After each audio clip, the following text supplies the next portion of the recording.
जय भोलेनाथ। अगर आपकी ज़िंदगी में कहीं न कहीं अंधकार है, उलझन है या आप अपने जीवन का सही मार्ग ढूंढ रहे हैं, तो एक बार शिव पुराण की ये अमृत कथा ज़रूर सुनिए। जी हाँ, नमस्कार दोस्तों, स्वागत है आप सभी का हमारे भक्ति धारावाहिक चैनल में, जहाँ हम आज आपको ले चलेंगे शिव महापुराण के रुद्र संहिता के दूसरे भाग के अध्याय 16 से 20 की ओर। कथा सुनते हुए आपसे बस एक छोटी सी प्रार्थना है। अगर मेरी ये मेहनत, ये शिव कथा आपको अच्छी लगे तो चैनल को सब्सक्राइब जरूर करें, ताकि ये पवित्र ज्ञान हर कोने तक पहुंचे। तो चलिए आरंभ करती हूँ।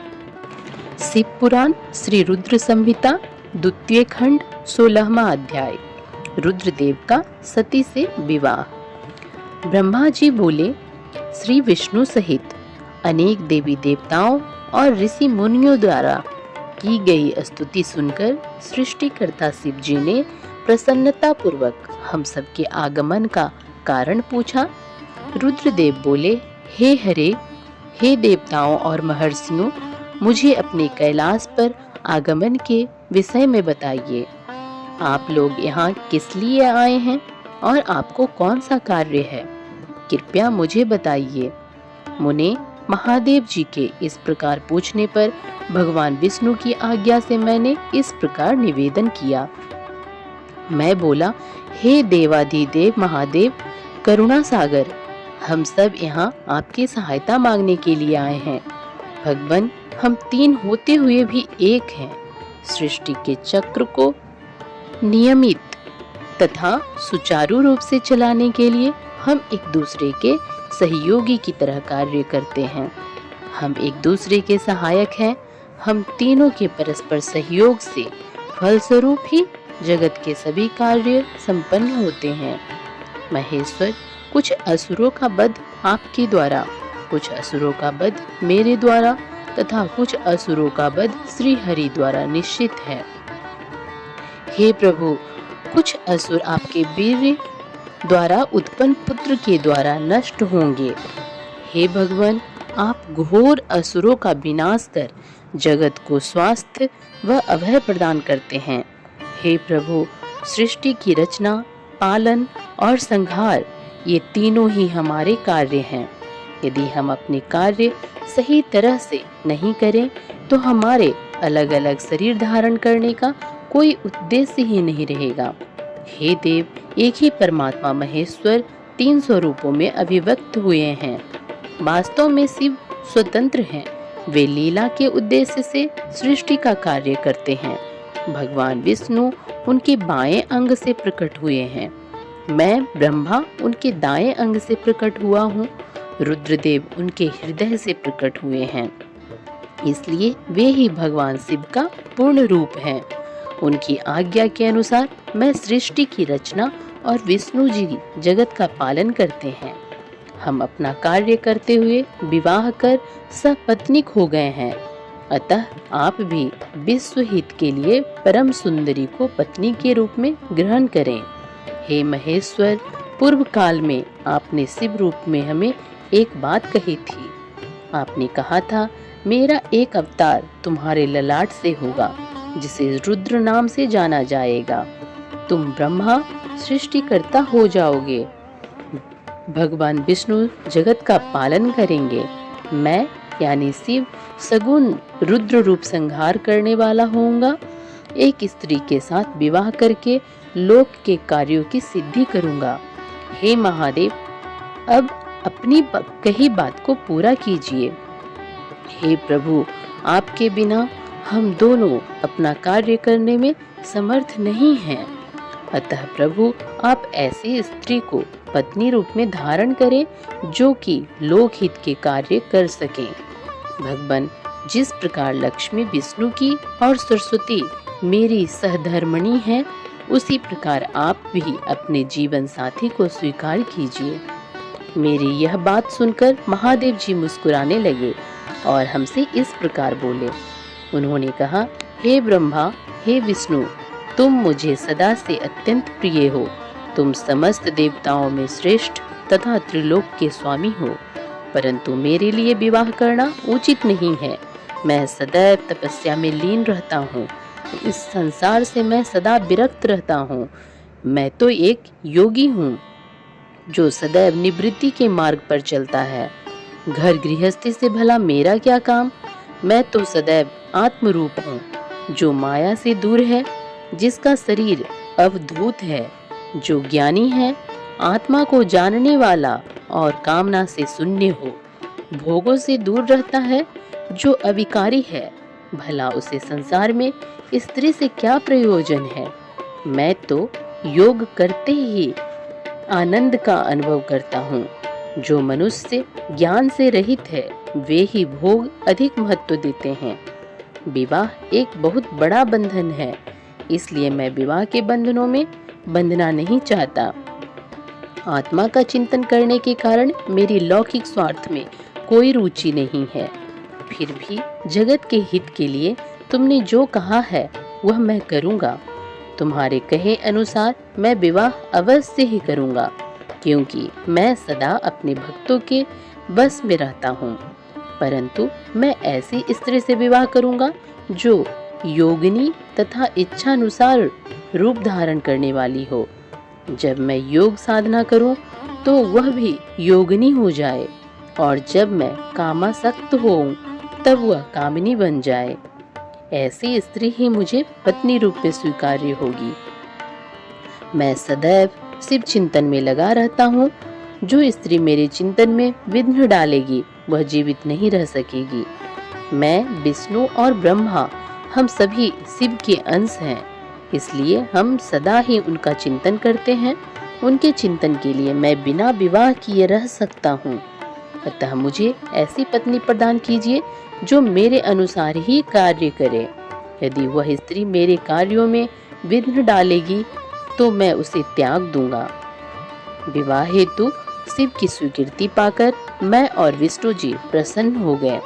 फिर मैं विनम्रता पूर्वक भगवान शिव से बोला, हे नाथ, महेश्वर प्रभु, आपको जिस प्रकार की स्त्री की आवश्यकता है ऐसे ही स्त्री के विषय में सुनो। हे प्रभु, भगवान शिव की पत्नी उमा ही विभिन्न अवतार धारण करके पृथ्वी पर प्रकट होती हैं और सृष्टि के विभिन्न कार्यों को पूरा करने में अपना सहयोग प्रदान करती हैं। उन्हीं उमा ने लक्ष्मी रूप धारण कर श्री हरि को वरा। सरस्वती रूप में वे मेरी अर्धांगिनी बनी। अब वही देवी लोकहित के लिए अपने तीसरे अवतार में अवतरित हुई हैं। उमा देवी प्रजापति दक्ष की कन्या के रूप में अवतार लेकर आपको पति रूप में पाने की इच्छा लिए घोर तपस्या कर रही है। उनका नाम देवी सती है। सती ही आपकी भार्या होने के योग्य है। वे महातेजस्विनी ही आपको पति रूप में प्राप्त करेगी। हे भगवान, आप उनकी कठोर तपस्या को पूर्ण करके उन्हें फल स्वरूप वरदान प्रदान कीजिए। उनका तपस्या का प्रयोजन आपको पति रूप में प्राप्त करना ही है। अतः प्रभु, आप देवी सती की मनोकामना को पूरा कीजिए। हम सभी देवी देवताओं की यही इच्छा है। हम आपके विवाह का उत्सव देखना चाहते हैं। आपका विवाह तीनों लोकों को सुख प्रदान करेगा तथा सभी के लिए मंगलमय होगा। तब भगवान शिव बोले, आप सबकी आज्ञा मेरे लिए सबसे ऊपर है, क्योंकि मैं सदैव अपने भक्तों के अधीन हूँ। आपकी इच्छानुसार मैं देवी सती द्वारा तपस्या पूरी कर उनसे विवाह अवश्य करूँगा। भगवान शिव के ये वचन सुनकर हम सभी बहुत प्रसन्न हुए और उनसे आज्ञा लेकर अपने अपने धाम को चले गए। ओम नमः शिवाय। श्री रुद्र संहिता द्वितीय खंड 17वां अध्याय। सती को शिव से वर की प्राप्ति।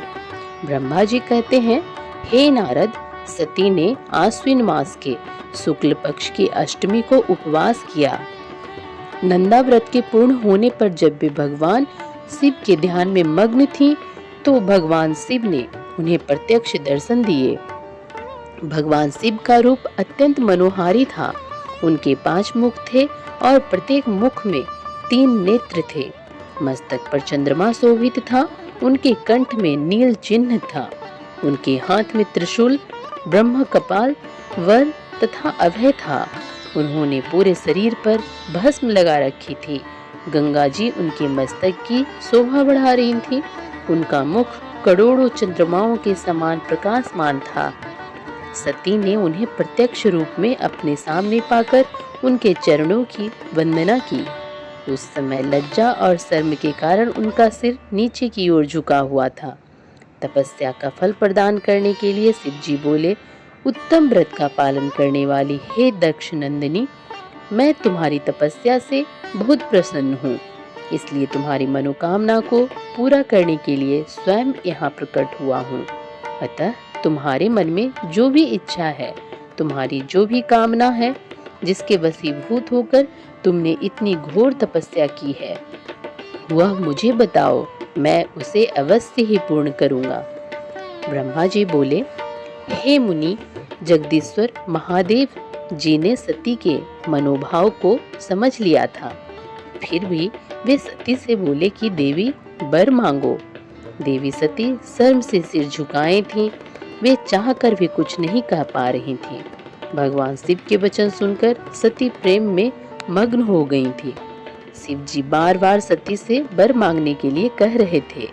तब देवी सती ने महादेव जी से कहा, हे वर देने वाले प्रभु, मुझे मेरी इच्छा के अनुसार ही वर दीजिए। इतना कहकर देवी चुप हो गई। जब भगवान शिव ने देखा कि देवी सती लज्जावश कुछ कह नहीं पा रही हैं, तो वे स्वयं उनसे बोले, हे देवी, तुम मेरी अर्धांगिनी बनो। यह सुनकर सती अत्यंत प्रसन्न हुई, क्योंकि उन्हें अपने मनोवांछित फल की प्राप्ति हुई थी। वे अपने हाथ जोड़कर और मस्तक को झुकाकर भक्त वत्सल शिव के चरणों की वंदना करने लगी।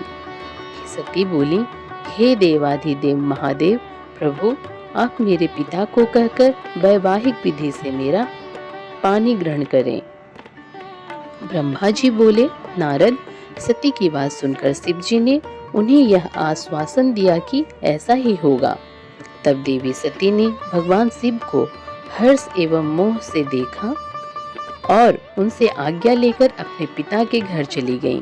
भगवान शिव कैलाश पर लौट गए और देवी सती का स्मरण करते हुए उन्होंने मेरा चिंतन किया। शिव जी के स्मरण करने पर मैं तुरंत कैलाश की ओर चल दिया। मुझे देखकर भगवान शिव बोले, ब्राह्मण, दक्ष कन्या सती ने बड़ी भक्ति से मेरी आराधना की है। उनके नंदा व्रत के प्रभाव से और आप सब देवताओं की इच्छाओं का सम्मान करते हुए मैंने देवी सती को उनका मनोवांछित वर प्रदान कर दिया है। देवी ने मुझसे यह वर मांगा कि मैं उनका पति हो जाऊं। उनके वर के अनुसार मैंने सती को अपनी पत्नी के रूप में प्राप्त करने का वर दे दिया है। वर प्राप्त कर वे बड़ी प्रसन्न हुई तथा उन्होंने मुझसे प्रार्थना की कि मैं उनके पिता प्रजापति दक्ष के समक्ष देवी सती से विवाह करने का प्रस्ताव रखूं और पानी ग्रहण कर उनका वरण करूं। उनके विनम्र अनुरोध को मैंने स्वीकार कर लिया है, इसलिए मैंने आपको यहाँ बुलाया है कि आप प्रजापति दक्ष के घर जाकर उनसे देवी सती का कन्यादान मुझसे करने का अनुरोध करें। भगवान शिव की आज्ञा से मैं बहुत प्रसन्न हुआ और मैंने उनसे कहा, भगवान, मैं धन्य हो गया जो आपने हम सभी देवी देवताओं के अनुरोध को स्वीकार कर देवी सती को अपनी पत्नी बनाकर स्वीकार करने का इस कार्य को पूरा करने के लिए मुझे चुना। मैं आपकी आज्ञा अनुसार अभी प्रजापति दक्ष के घर जाता हूँ तथा उन्हें आपका संदेश सुनाकर देवी सती का हाथ आपके लिए मांगता हूँ। यह कहकर मैं वेगशाली रथ से दक्ष के घर की ओर चल दिया। नारद जी ने पूछा, हे पितामह, पहले आप मुझे यह बताइए कि देवी सती के घर लौटने का क्या हुआ? दक्ष ने उनसे क्या कहा और क्या किया? ब्रह्मा जी नारद जी के प्रश्न का उत्तर देते हुए बोले, जब देवी सती तपस्या पूर्ण होने पर अपने इच्छा के अनुरूप भगवान शिव से वर पाकर अपने घर लौटी तो उन्होंने श्रद्धापूर्वक अपने माता पिता को प्रणाम किया।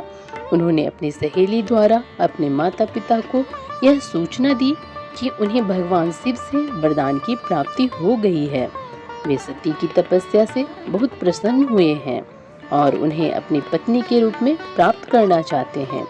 यह सुनकर प्रजापति दक्ष और उनकी पत्नी बहुत प्रसन्न हुए।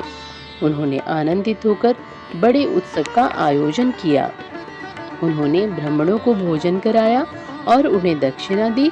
उन्होंने गरीबों और दीनों को दान दिया। कुछ समय बीतने पर प्रजापति दक्ष को पुनः चिंता होने लगी कि वे अपनी पुत्री का विवाह भगवान शिव से कैसे करें, क्योंकि वे अब तक मेरे पास सती का हाथ मांगने नहीं आए हैं। इस प्रकार प्रजापति दक्ष चिंतामग्न हो गए, लेकिन उन्हें ऐसी चिंता ज्यादा दिनों तक नहीं करनी पड़ी। शिव तो कृपा के सागर और करुणा की खान है, तब वह कैसे चिंतित रह सकता है जिसकी पुत्री ने तप द्वारा शिव का वरण किया है। जब मैं सरस्वती सहित उनके घर उपस्थित हो गया, तब मुझे देखकर उन्होंने मुझे प्रणाम किया और बैठने के लिए आसन दिया। तत्पश्चात दक्ष ने मेरे आने का कारण पूछा, तो मैंने अपने आने का प्रयोजन बताते हुए कहा, हे प्रजापति दक्ष, मैं भगवान शिव की आज्ञा से आपके घर आया हूँ। मैं देवी सती का हाथ महादेव जी के लिए मांगने आया हूँ। सती ने उत्तम आराधना करके भगवान शिव को प्रसन्न कर उन्हें अपने पति के रूप में प्राप्त करने का वर प्राप्त किया है। अतः तुम शीघ्र ही सती का पाणी ग्रहण शिव जी के साथ कर दो। नारद, मेरी यह बातें सुनकर दक्ष बहुत प्रसन्न हुआ। उसने हर्षित मन से इस विवाह के लिए अपनी स्वीकृति दे दी। तब मैं प्रसन्न मन से कैलाश पर्वत पर चल दिया। वहाँ भगवान शिव मेरी उत्सुकता से प्रतीक्षा कर रहे थे। वहीं दूसरी ओर प्रजापति दक्ष, उनकी पत्नी और पुत्री सती विवाह प्रस्ताव आने पर हर्ष से विभोर हो रहे थे। ओम नमः शिवाय। श्री रुद्र संहिता द्वितीय खंड 18वां अध्याय, शिव और सती का विवाह। ब्रह्मा जी बोले, नारद, जब मैं कैलाश पर्वत पर भगवान शिव को प्रजापति दक्ष की स्वीकृति की सूचना देने पहुंचा, तो वे उत्सुकता पूर्वक मेरी ही प्रतीक्षा कर रहे थे। तब मैंने महादेव जी से कहा, हे भगवान, दक्ष ने कहा है कि वे अपनी पुत्री सती का विवाह भगवान शिव से करने को तैयार है, क्योंकि सती का जन्म महादेव जी के लिए ही हुआ है। यह विवाह होने पर उन्हें सबसे अधिक प्रसन्नता होगी। उनकी पुत्री सती ने महादेव जी को पति रूप में प्राप्त करने हेतु ही उनकी घोर तपस्या की है। उन्हें इस बात की भी खुशी है कि मैं स्वयं आपकी आज्ञा से उनकी पुत्री के लिए आपका अर्थात भगवान शिव का विवाह प्रस्ताव लेकर वहां गया। उन्होंने कहा, हे पितामह, उनसे कहिए कि वे शुभ लग्न और मुहूर्त में अपनी बारात लेकर स्वयं आएं। मैं अपनी पुत्री का कन्यादान सहर्ष महादेव जी को कर दूंगा। हे भगवान, दक्ष ने मुझसे यह बात कही है, इसलिए आप शुभ मुहूर्त देखकर शीघ्र ही उनके घर चले और देवी सती का वरण करें। हे नारद, मेरे ऐसे वचन सुनकर शिव जी ने कहा, हे संसार की सृष्टि करने वाले ब्रह्मा जी, मैं तुम्हारे और नारद जी के साथ ही प्रजापति दक्ष के घर चलूंगा। इसलिए ब्रह्मा जी, आप नारद और अपने मानस पुत्रों का स्मरण कर उन्हें यहाँ बुला लें। साथ ही मेरे पार्षद भी दक्ष के घर चलेंगे। नारद, तब भगवान शिव की आज्ञा पाकर मैंने तुम्हारा और अपने अन्य मानस पुत्रों का स्मरण किया। उन तक मेरा संदेश पहुँचते ही वे तुरंत कैलाश पर्वत पर उपस्थित हो गए। उन्होंने हर्षित मन से महादेव जी को और मुझे प्रणाम किया। तत्पश्चात शिव जी ने भगवान श्री हरि विष्णु का स्मरण किया। भगवान विष्णु देवी लक्ष्मी के साथ अपने विमान गरुड़ पर बैठकर वहां आ गए।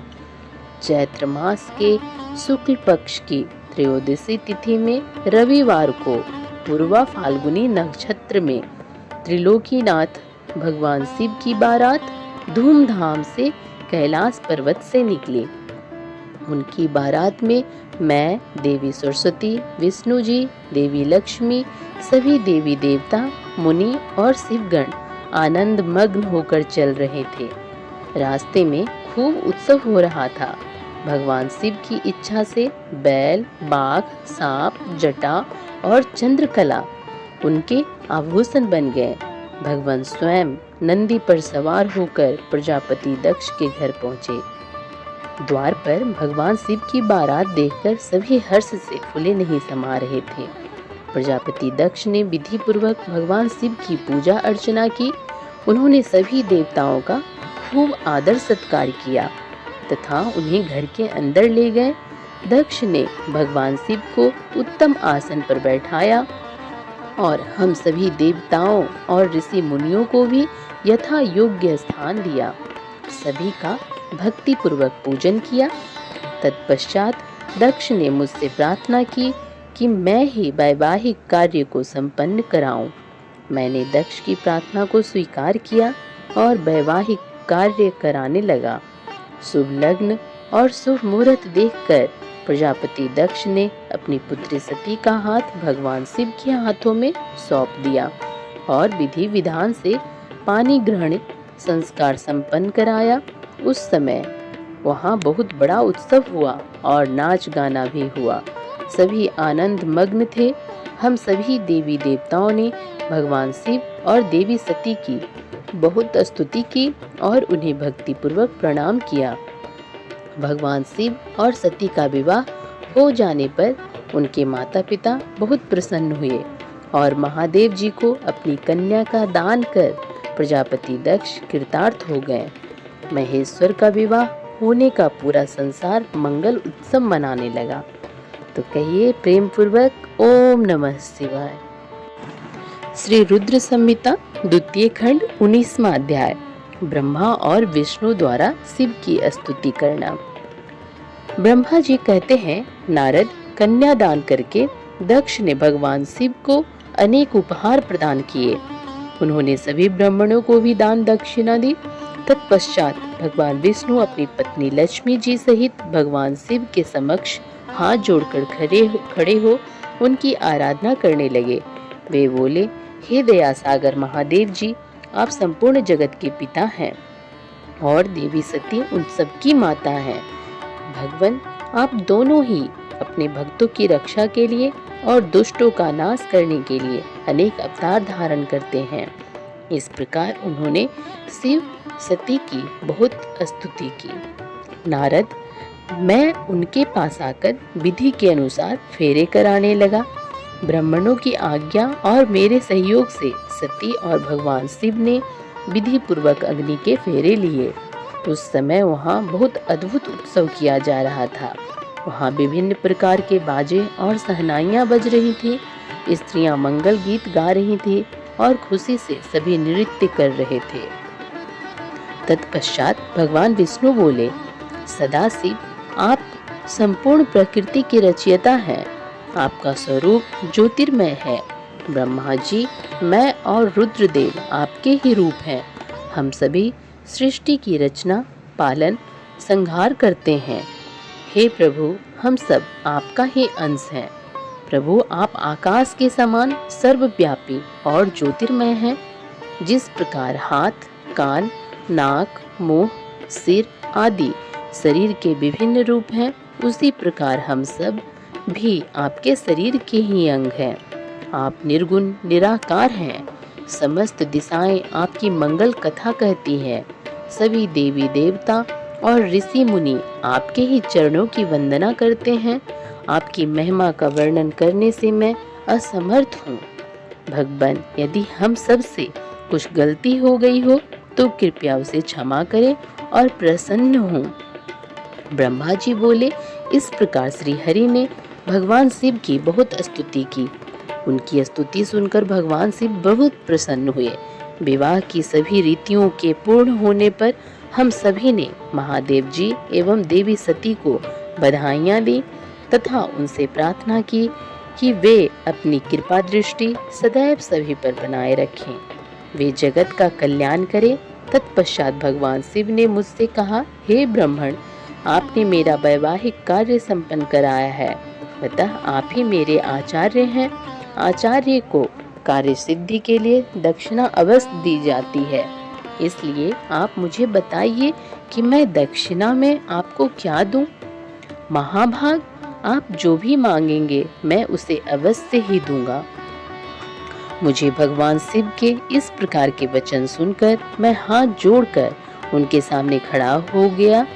मैंने उन्हें प्रणाम करके कहा, हे देवेश, यदि आप मुझे अपना आचार्य मानकर कोई वर देना चाहते हैं तो मैं आपसे यह वर मांगता हूँ कि आप सदा इसी रूप में इसी वेदी पर विराजमान रहकर अपने भक्तों को दर्शन दें।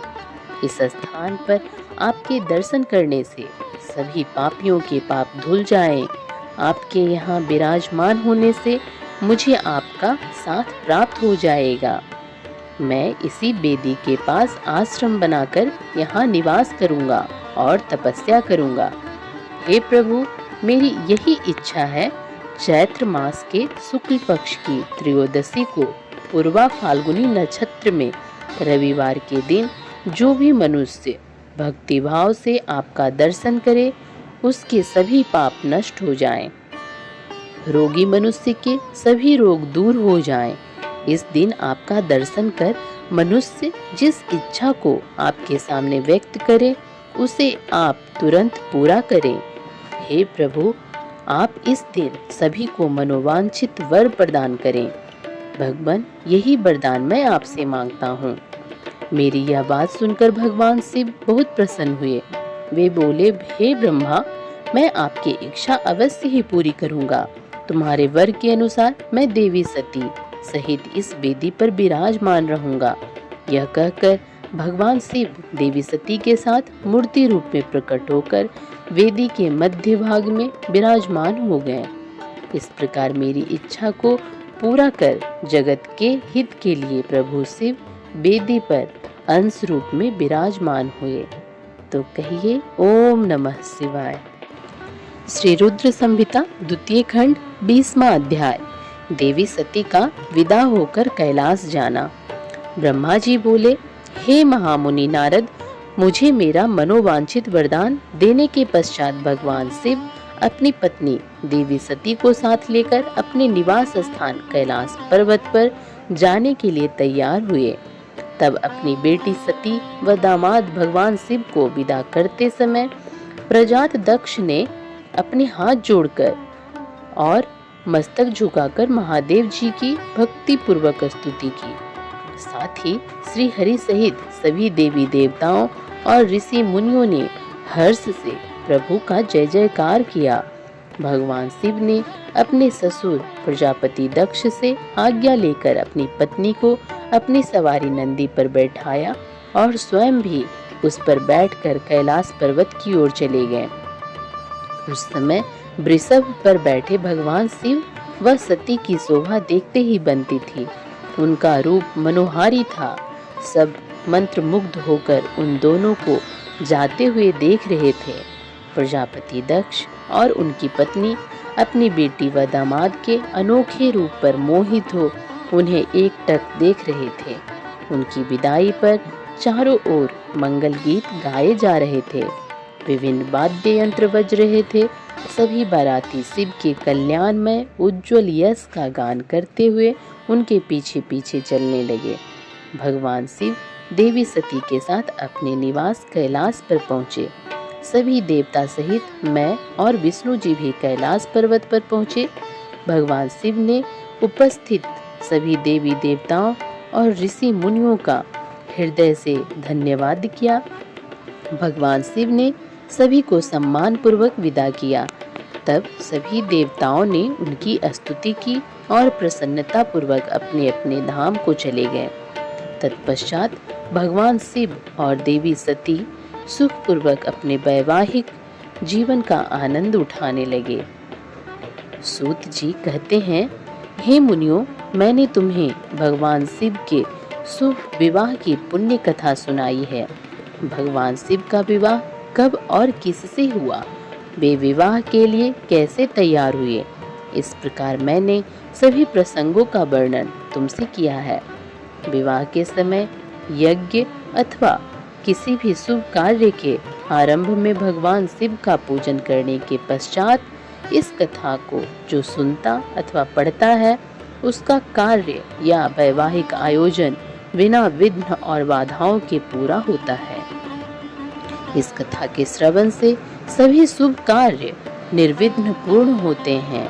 इस अमृतमयी कथा को सुनकर जिस कन्या का विवाह होता है वह सुख, सौभाग्य, सुशीलता और सदाचार आदि सद्गुणों से युक्त हो जाती है।